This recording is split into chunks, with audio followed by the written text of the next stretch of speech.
再下来我们看2个很漂亮的碗。啊，这2件也是传世的，所以它也非常干净哈。那个釉水也是非常的细腻哈。那它这个画风哦，也是承袭宣德晚期的那种荷塘鸳鸯的画法哈。那这一件是有点也是肉红胎哦，打光看的比较打光看的就非常标准的。对，如果说平看的话，好像白胎，这叫打光的功能。那在明末的时候，它仿肉红胎，一眼看着很红色，比较红。哎，我看过近代仿的，非常红，非常红。对，现在仿的非常红。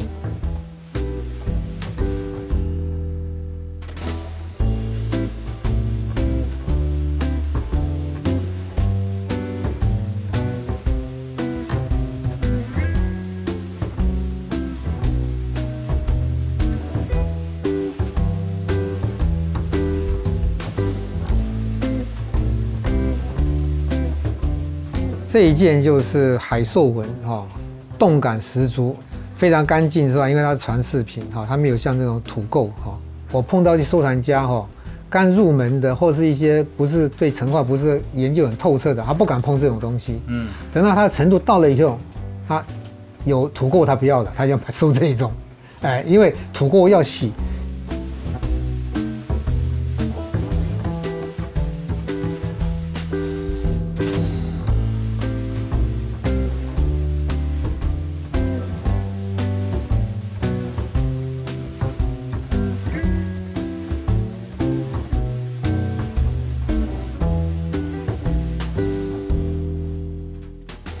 这一件东西，这个乍看之下也不容易感觉它是一个漂亮的东西，不过从这个第一款来看就会又非常的开门这种瓶叫伯奇瓶哈，这种琴的器型在乾隆、雍正都有烧造哈，但是它不是斗彩，它是单色釉比较多哈。那这种在成画来讲哈，因为成画有一种龙叫香草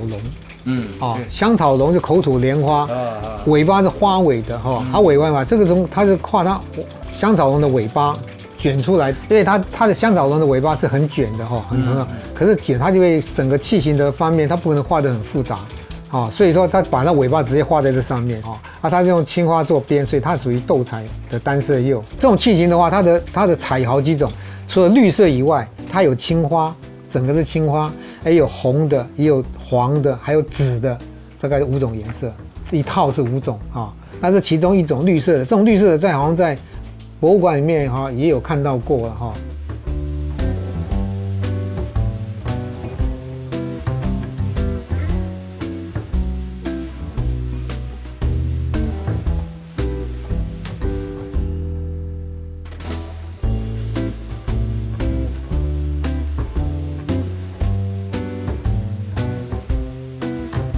第一次上手这个鸡缸杯，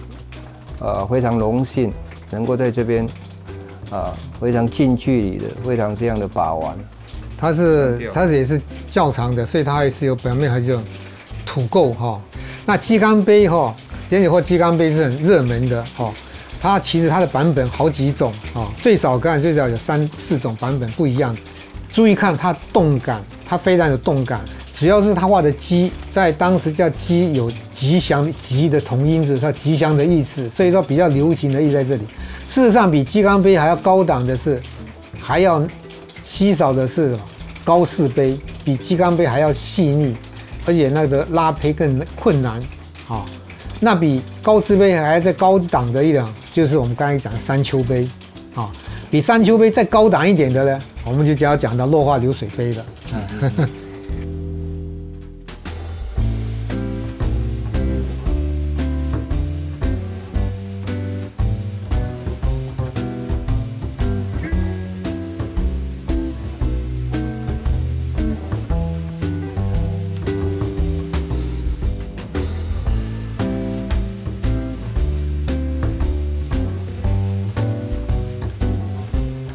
这几集里面最压箱底的是这一件东西，所以这个叫什么？落花流水杯。那这个落花流水杯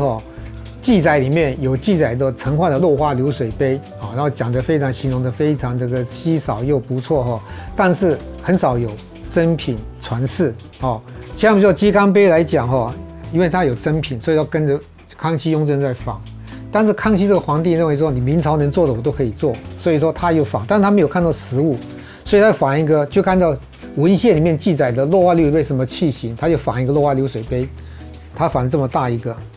像这种杯子我看过2种，一种就是图案是一样的，但是里面有落成化的，也有落康熙的，